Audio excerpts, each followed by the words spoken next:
Представници на македонските бугари оваа недела ќе остварат средба со комесарот за проширување и добрососедство на Европската унија Оливер Вархеј, јавува БГНЕС.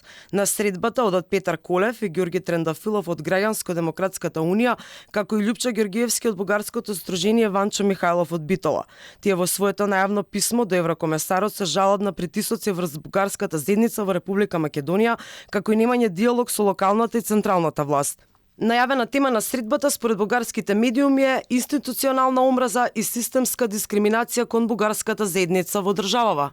Секојдневната стигматизација на нашата бугарска заедница и неможноста за воспоставување диалог со локалните и националните власти создаваат предизвици за нашата заедница кои често ги надминуваат нашите индивидуални и колективни можности. Искрено се надеваме дека диалогот со вас ќе придонесе за намалување на секојдневниот притисок врз нас, граѓаните на Република Северна Македонија, кои не се плашат и покрај ризикот од дискриминација и говор на омраза, отворено да го браниме нашето македонско-бугарско наследство и идентитет. Најавата за оваа средба доаѓа по инцидентот со хригјанецот и секретар на бугарскиот клуб Цар Борис III Христијан Пендиков. Пред неколку дена бугарскиот претседател Румен Радев во телефонски разговор со Вархеј му порачал дека Европската унија мора да ги гарантира правата и безбедноста на бугарите во Македонија со истата енергија, според Радев, со која се инсистирало на забрзување на македонските евроинтеграции.